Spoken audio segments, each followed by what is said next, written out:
What's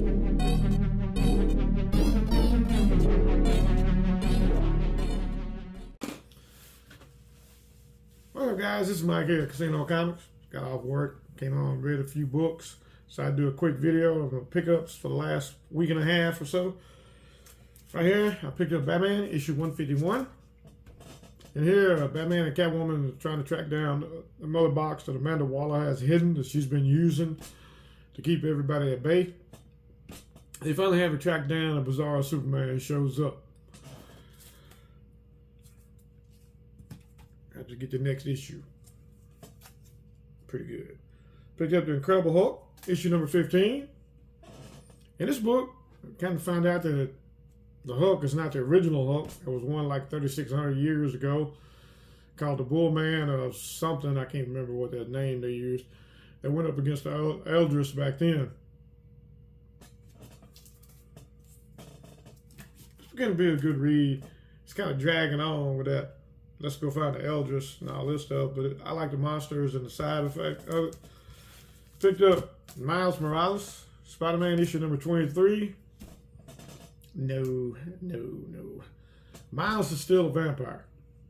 I don't know how long he's going to be a vampire, but if they keep him a vampire, this book might be off my pull list. It's an interesting story, and at the very end, the Vulture shows up.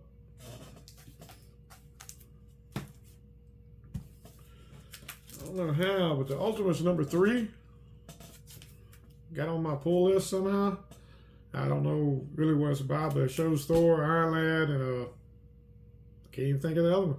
They go to the Gamma Beach where they're trying to find the Hulk, and they find a whole bunch of other empowered women and little kids, really. And they make a deal with this woman that's on the cover, saying if they can clean up the island, get rid of all the gamma radiation, she will join them in the fight.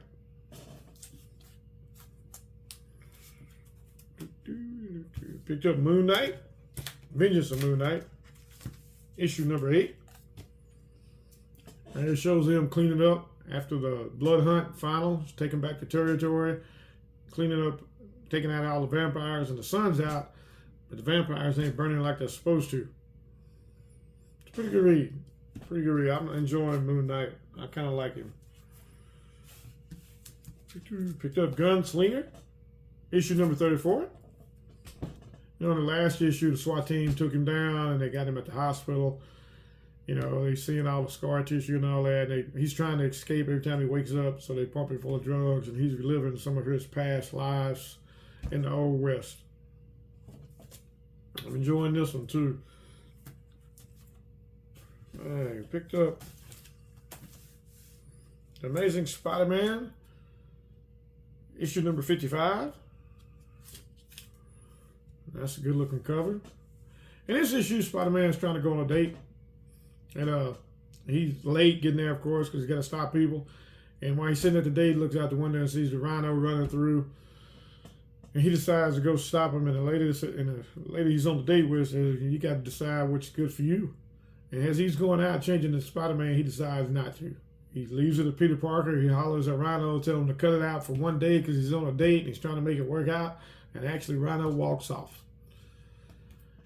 We're going to see how this turns out. It ain't a John Romita cover, I don't think. So we're going to see.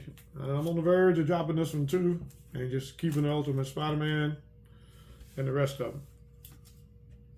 I picked up Daredevil, issue number 12. Still battling the Kingpin, being possessed by greed. He catches up with Kingpin. He's trying to kill his own son. And at the very end of this, Daredevil realizes what he needs to do, and instead of just being a priest full time, he surrenders completely, and he defeats greed.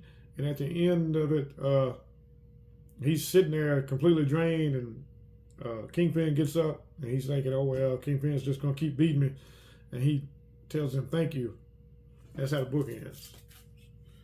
I'm loving this Daredevil run. I don't know, like I said, I haven't read too many of them since volume 1, but I'm enjoying this one. Picked up Absolute Power, issue number 2. The Teen Titans, Batman, Superman, Wonder Woman, Aquaman, they all held up at the Fortress of Solitude trying to figure out what to do. And Batman and Mr. Terrific's arguing about who needs to lead, the strategy and all that, and Nightwing's not having it. He just speaks up, takes control, and takes over. And while they're doing that, Amazo, one of the Amazo robots, and John Kent, which Amanda Waller's been using, tracks him down, and they're going through it, and John Kent kind of snaps out of it for a little bit, but gives them time enough to escape, and they teleport somewhere, and then the Fortress of Solitude blows up. So I've been enjoying this Absolute Power read. I didn't think I would, but I'm actually enjoying it. It's a good read. Right here, I know I'm a vampire buff. I picked up DC versus Vampires, World War V. It's the conclusion of it's the kind of like another story of the last ones they had from DC versus Vampires here. You got Damian Wayne, who's a vampire, who's sticking it to Barbara Gordon, who's king of the vampires. And then you got Oliver and Black Canary and John Constantine and some of the little group of humans trying to figure out a way to defeat the vampires. So the first issue was kind of confusing. Kyle Reiner and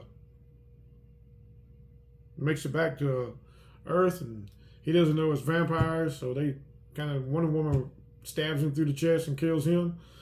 So I had to keep reading to see what's going on. It just had too much going on. I always thought the Superman would be immune to vampires anyway, because he's full of solar radiation, but they turned him into a vampire in the last, I guess it's Elseworlds Tale, I guess. That's a good read. I'm enjoying it. All right, guys. That's all I got to show for you tonight. I'm fixing to hit the bigs. I'm worked about 12 hours. See y'all next week. Till then, peace.